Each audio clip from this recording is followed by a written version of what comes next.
സഹോദരങ്ങളെ, ജീവിതത്തിന്റെ ഏത് മേഖലകളിലും നമുക്കൊരു ഐഡന്റിറ്റി, നമുക്കൊരു മതവിശ്വാസമുണ്ട്. അവിടെ നമ്മളായിട്ട് നിന്നാൽ ആരും കുറ്റപ്പെടുത്തൂല.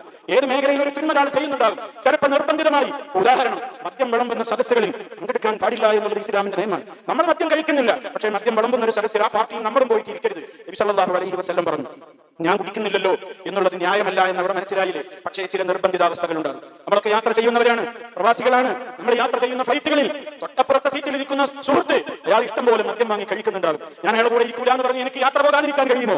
കഴിയില്ല. റെയിൽവേ സ്റ്റേഷനുകളിൽ, ബസ് സ്റ്റാൻഡുകളിൽ ആണും പെണ്ണും ഇടകലർന്ന് നിൽക്കേണ്ടുന്ന നിർബന്ധ സാഹചര്യങ്ങൾ വരും. ഒരുപാട് ഘട്ടങ്ങളിൽ നിർബന്ധിത സാഹചര്യങ്ങൾ ഉണ്ടാകും. നിർബന്ധിത സാഹചര്യങ്ങളുടെ വിധിയും വിലക്കുകളും വേറെയാണ്.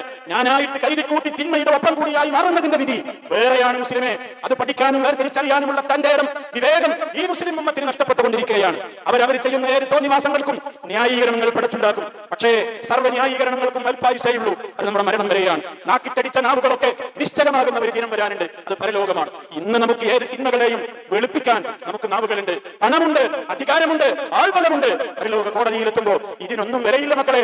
സൂറത്ത് യാസീൻ വീണ്ടും ഞാൻ ആവർത്തിക്കുകയാണ്. അൽയൗമ നഖ്തിമു, നാം സീൽ വെക്കുന്ന ദിവസം. എന്താ പറയാണ്? യാസീൻ ഓതുമ്പോൾ ശരിക്കും ചിന്തിച്ച് ചോദിക്കും. അൽയൗമ നഖ്തിമു അലാ അഫ്വാഹിഹിം, നാം അവരുടെ വായകൾക്ക് മുദ്ര വെക്കുന്ന ദിവസം.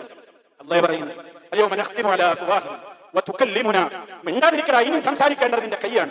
വതുകല്ലിമുനാ, പിന്നെ നമ്മളോട് സംസാരിക്കുന്നത് ഐദീഹിം, അവരുടെ കൈകളായിരിക്കും. വതശ്ഹദു, പിന്നീട് വിറ്റ്നസ് പറയുന്നത്, സാക്ഷി പറയുന്നത് അവന്റെ കാലുകളായിരിക്കും. പടച്ചറബ്ബ പറയുന്നത്, വിശ്വാസമുള്ളവരോട് മാത്രമാണ് ഞാൻ സംസാരിക്കുന്നത്.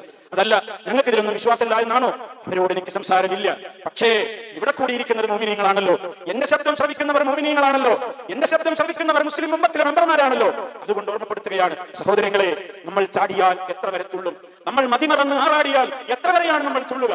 എത്ര വരെയാണ് നമ്മൾ ഈ ആറാട്ടവും ചാഞ്ചാട്ടവും അതുപോലെ തന്നെയുള്ള നെഗളിപ്പും കാണിക്കുക? എല്ലാം അടങ്ങുന്ന ഒരു നിമിഷമുണ്ട്.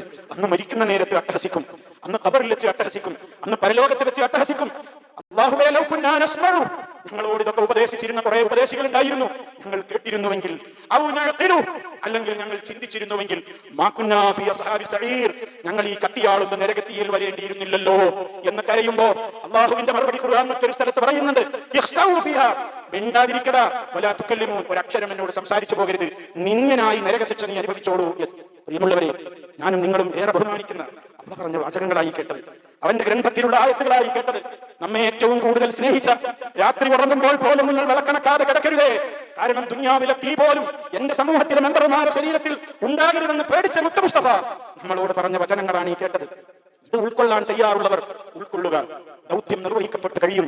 പറയേണ്ടവർ പറയേണ്ടത് പറയും. ഉൾക്കൊള്ളണോ ഉൾക്കൊണ്ടേ, തള്ളണോ കൊള്ളണോ, ഓരോരുത്തരുടെയും സ്വാതന്ത്ര്യമാണ്.